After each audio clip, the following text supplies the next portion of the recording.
ہم بات کرتے ہیں تحریک انصاف کے رہنما اور رکن قومی اسمبلی جناب ڈاکٹر عامر لیاقت حسین صاحب ہمارے ساتھ اس وقت موجود ہیں. ان کی طرف چلتے ہیں. بہت شکریہ ڈاکٹر صاحب ہمیں وقت دینے کے لیے.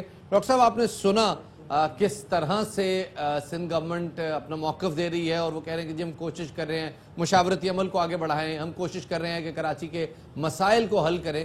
آپ کو لگتا ہے کہ سندھ گورنمنٹ سنجیدہ ہے ان معاملات کے حل کے لیے؟ بہت بہت شکریہ شفاعت آپ کا, مدیہ آپ کا. آپ زندگی بھر لوگوں کو خوش کرتے رہے شفاعت بھائی, اور کر رہے ہیں. تھوڑی دیر کے لیے آپ کو خوش کرنے کے لیے آئے تھے, آپ ہنسے ہی نہیں. میں تو سمجھتا آپ ہنسیں گے. تھوڑی دیر کے لیے آپ قہقہ لگائیں گے, بآواز بلند قہقہ لگائیں گے. آپ کے قہقے ہم بھی سنیں گے. ان لطائف پر, ان چھوٹے چھوٹے چٹکلوں پر, ان شزروں پر, ان شگوفوں پر. یہ تو ویسے بھی وہ شگوفے ہیں جو بن کھلے مرجھا گئے. ان شگوفوں کا ذکر کیا کرنا. یہ تو پاکستان پیپلز پارٹی میں ابھی آئے ہیں. پہلے تو یہ پیر پکاڑو صاحب کے ساتھ تھے, اس کے بعد یہ اس سے پہلے قاف لیگ میں تھے, اس سے پہلے مشرف صاحب کے ساتھ تھے. ان کو اور یہ بیوروکریٹ بھی رہے ہیں امتیاز شیخ صاحب. ان کو کیا پتہ حالات ہیں کیا. بات اصل میں یہ ہے کہ یہاں اختیارات کی بات ہے. اختیار میں ایک چیز ہوتی ہے, الف خ نکال دیجئے تو تیار ہو جائے آدمی. یہ تیار نہیں ہے. کوئی بھی کراچی کے مسائل حل کرنے کے لیے تیار نہیں ہے. اختیارات کی بات تو چھوڑ دیجئے, اختیارات سب کے پاس ہیں. لیکن اگر یہ کہنا کہ اختیار مل جائے تو دیکھیے صوبہ بن جائے. بھائی جو صوبہ پہلے سے موجود ہے, جس میں سندھ کو شامل کیا, جس میں کراچی کو شامل کیا گیا ہے, 2 اپریل کا اخبار کو اٹھا کر دیکھ لیں.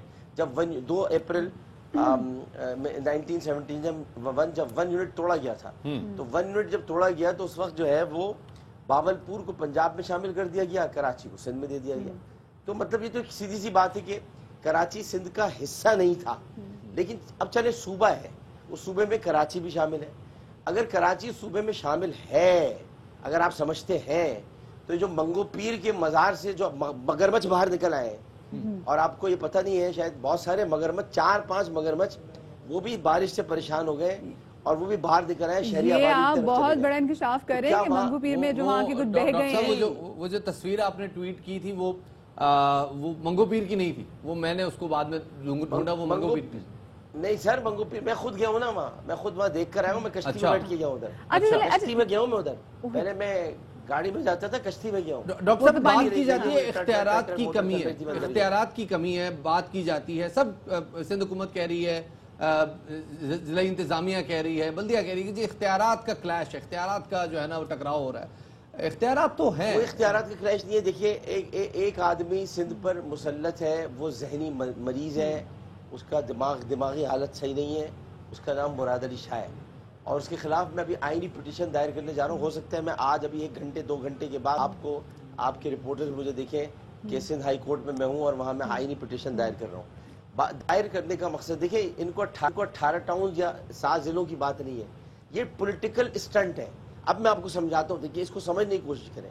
میرا حلقہ 5 لاکھ رجسٹرڈ ووٹرز پر مشتمل ہے. 5 لاکھ رجسٹرڈ ووٹرز کا مطلب یہ ہے کہ اس حلقے میں 2 نشستیں ہونی چاہیے قومی اسمبلی کی, 2 قومی اسمبلی کی نشستیں اور 4 صوبائی اسمبلی کی نشستیں ہوں. اس کا مطلب یہ کہ نشستیں بڑھنی چاہیے. اگر آپ کو یاد ہو تو کراچی کی پہلے 25 نشستیں ہوا کرتی تھی, جو 21 کر دی گئی. اب یہ جو ضلع غربی انہوں نے تقسیم کیا ہے 2 حصوں میں, یہاں سے پیپلز پارٹی جیتتی رہی ہے. اب انہوں نے تقسیم کر کے درحقیقت وہاں پر نشستیں بڑھائی ہیں, قومی کی اور صوبائی کی, پیپلز پارٹی کی. اسی طرح انہوں نے کونسلز کی نشستیں بھی بڑھائی ہیں. ابھی صوبائی حکومت جو یہ فیصلہ کر رہی ہے, اس کو یہ پتا ہے کہ شہری حکومت 28 اگست کو ختم ہوگی اور عملاً 6 ستمبر کو ختم ہو جائے گی. 28 اگست کو اس کا نوٹیفیکیشن ہوگا, اس کو اختیارات دیے جائیں گے 6 ستمبر تک. اس سے پہلے یہ ضلع کیسے بنا سکتے ہیں؟ یہ شہری حکومت کو اعتماد میں لیے بغیر, کراچی کے تمام اسٹیک ہولڈرز کو اعتماد میں لیے بغیر, یہ آپ نے بالکل ڈاکٹر صاحب صحیح بات کی سم ہاؤ, کیونکہ ایک دم جو 7واں ضلع جو ایڈ کیا گیا اور آگے پہ دیکھیں کہ دوبارہ سے بلدیاتی الیکشنز آئیں گے, so we can somehow connect the dots. لیکن ابھی جو کراچی والے ہیں وہ بیچارے پریشان ہیں کہ بھائی کیا ہوگا, کیونکہ اب لوگوں کو بھی سمجھ میں نہیں آ رہی کہ ایگزیکٹلی کراچی کا مسئلہ ہے کیا. کراچی کا مسئلہ یہاں پر کچرا ہے, کراچی کا مسئلہ یہاں پہ نالوں میں صفائی کا ہے, کراچی کا مسئلہ یہاں پہ سیویج سسٹم ہے, کراچی کا مسئلہ یہاں پہ بارش ہے, کراچی کا مسئلہ یہاں پر نیت کا فقدان ہے, بیڈ گورننس ہے, وسائل نہیں ہے, اختیار نہیں ہے. ایگزیکٹلی مسئلہ کیا کراچی میں؟ نیت کا فقدان، بیڈ گورننس اختیار نہیں ہے، مسائل نہیں، جو آپ نے آخر میں اپنے جملوں کا اختتام کیا چند لفظوں سے، وہ ہے یہاں پر نیت کا فقدان ہے۔ ابھی ہمارے خرم شیر زمان صاحب فرما رہے تھے کہ کراچی کو چیف جسٹس کے حوالے کر دیا جائے، وہ فیصلہ کریں گے۔ کراچی کو چیف جسٹس کے حوالے کر دیں، ایسا کریں وفاق کو فوج کے حوالے کر دیں، اس کے بعد جو باقی بچے دیگر بٹالینز کے حوالے کر دیں، پھر کچھ اور سندھ ہائی کورٹ کے جج کے حوالے کر دیں۔ یعنی آپ لوگ خود کچھ نہیں کرنا چاہتے، یعنی سارا کام چیف جسٹس کر لیں، آرمی کر لیں، آپ ان لوگوں کے حوالے کر دیا جائے۔ ہم خود کو، لوگ ہمیں منتخب کرتے ہیں، ہم حوالے کر دیتے ہیں چیف جسٹس کے اور فوج کے۔ یہ ہمارا بیڈ سولوشن پھر آپ کے پاس کیا ہے ڈاکٹر صاحب؟ آپ کے پاس سولوشن کیا ہے؟ کیونکہ یہاں پیپلز پارٹی کام کرتی ہے تو پی ٹی آئی کھڑی ہو جاتی ہے، پی ٹی آئی کوئی کام کرتی ہے تو پیپلز پارٹی اور ایم کیو ایم دونوں کھڑی ہو جاتی ہیں، تو آپ کی نظر میں پھر سولوشن کیا ہے؟ میری نظر میں سولوشن بہت واضح ہے، بڑا سیدھا سادہ ہے کہ جب حالات بہت ابتر ہو جائے، صورتحال آپ کو کنفیوژن کی طرف لے جائے، بہت الجھے ہوئے آپ ہوں اور آپ کو کوئی ڈور کا سہرا نہ مل رہا ہو، تو صورتحال کا صرف اور صرف ایک ہی حل ہے کہ صوبے کو گورنر راج لگا کر، گورنر راج لگانے کے بعد صوبے کو گورنر کے حوالے کر دیا جائے۔ جب تک گورنر راج سندھ میں نہیں لگے گا، جب تک کہ تمام طاقتوں کا مرکز اور محور سندھ کا گورنر، وہ گورنر جسے وفاق اپوائنٹ کرے گا، وہ گورنر نہیں ہوگا کہ جو بہت ڈنڈا اٹھا کر سختی کے ساتھ ان تمام لوگوں سے نمٹے گا کہ جو ڈرامے بازیاں کر رہے ہیں، اس وقت تک اس کا کوئی حل نہیں ہے۔ گورنر راج سندھ میں حل ہے تمام تھوڑا سا اس کو ذرا مزید بریک ڈاؤن کریں۔ گورنر کے اگر گورنر راج لگایا جائے گا تو گورنر کے پاس کیا اختیار ہوگا؟ گورنر کیا لوکل گورنمنٹس کنٹرول کرے گا؟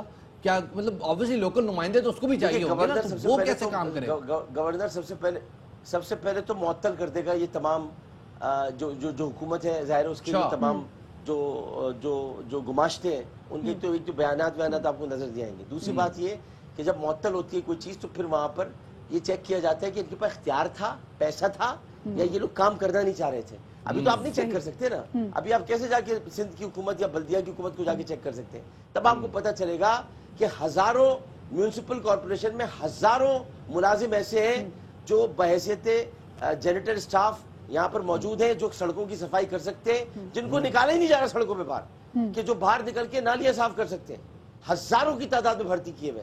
اسی طرح سے سینکڑوں کی تعداد میں ایسے لوگ ہیں جو سیوریج کی لائنیں کھول سکتے ہیں، جو گٹر میں اتر سکتے ہیں۔ جب ہم گٹر میں اترے، میں آپ کو بتاتا ہوں، حیدرآباد کالونی، کراچی میں حیدرآباد کالونی ہے، حلقہ N 245، یہاں ہم نے یہاں پر سیوریج کی لائنیں ڈالی، اس کے بعد دوسرے دن پھر بھر گیا۔ جب اندر جا کے دیکھا تو مین ہولوں میں سیمنٹ کی بوریاں گھسڑی ہوئی ہیں اور وہ کرش ڈالا ہوا ہے۔ یہ کون لوگ ہیں جو ڈال کے چلے گئے رات کی تاریکی میں؟ یہ وہی لوگ ہیں جو نہیں چاہتے کہ یہاں پر ترقیاتی کام ہو۔ تو گورنر راج اور یہ کون لوگ ہوتے ہیں ڈاکٹر صاحب؟ یہ کون لوگ ہوتے ہیں جو یہ نالوں میں تکیے بھر دیتے ہیں اور نالوں کے اندر ریت کی اور کمبل بھی پھینک دیتے ہیں؟ وہ لوگ ہوتے ہیں جی سر، یہ وہ لوگ ہوتے ہیں جن کا دعویٰ ہوتا ہے یہ علاقہ میرا ہے، عامر لیاقت نے صفائی کیسے کرا دی، اب میں اس کو ناکام کر کے دکھاؤں گا، رات کو اس میں بوریاں گھسڑ دوں گا اور صبح علاقے کے لوگوں کو کہوں گا دیکھو اس نے صفائی نہیں کرائی۔ یہ وہ لوگ ہیں، یہ ان لوگوں کو کہا جاتا ہے کہ جو یہ نہیں چاہتے کہ اسی علاقے میں یہ خود، حالانکہ یہ خود وہاں کے رہائشی ہوتے ہیں اور یہ نہیں چاہتے کہ اس علاقے میں حل یہ ہے کہ یہاں پہ گورنر راج ہو جانا چاہیے، لیکن ساتھ میں بتائے گا کہ آپ کتنے ہوپ فل ہیں؟ ابھی تو ایک کوآرڈینیشن کمیٹی بنی ہے جو کہ برج کا کردار ادا کرنے جا رہی ہے صوبائی حکومت میں اور فیڈرل گورنمنٹ میں، سو آپ اس سے ہوپ فل نہیں ہیں؟ آپ کو نہیں لگتا کہ کون سی کوآرڈینیشن کمیٹی؟ میں جانتا ہوں اس کوآرڈینیشن کمیٹی کو، آپ جانتی ہیں؟ آپ کبھی ملی ہے؟ کبھی پریس کانفرنس سنی ہے ان کی؟ آپ نے کبھی آپ نے ان کی کوئی گفتگو سنی ہے؟ جی میں نے کہا اس میں اجلاس تو اس کے ہو رہے ہیں، Pakistan Peoples Party, P T I اور ایم کیو ایم کہاں ہو رہے ہیں؟ یا ہمیں یہ بھی نہیں پتا کہاں ہو رہے ہیں اجلاس۔ یہ کیا خفیہ اجلاس کر رہے ہیں لوگ؟ کیا چھپ کے کرتے ہیں؟ کیا بنکر کے اندر جا کے کرتے ہیں کہ بتاتے بھی نہیں ہیں لوگوں کو؟ اور اگر کوآرڈینیشن کمیٹی جس کو کہتے ہیں رابطہ کمیٹی، اگر رابطہ کمیٹی ہی بنانی تھی تو شفاعت بھائی پھر رابطہ کمیٹی ختم کیوں کی تھی؟ سمجھ تو گئے ہوں گے آپ۔ صحیح، بہت بہت شکریہ جی۔ عامر لیاقت صاحب ہمارے ساتھ موجود تھے اور گورنر راج کر رہے ہیں جی، کہتے ہیں جی کراچی کے مسائل کا حل گورنر راج میں ہے۔ پتہ نہیں کیسے کام کرے گا وہ، کہہ رہے ہیں جی گورنر راج ہوگا تو پتہ چلے گا کہ کس بندے نے کتنی کرپشن کی۔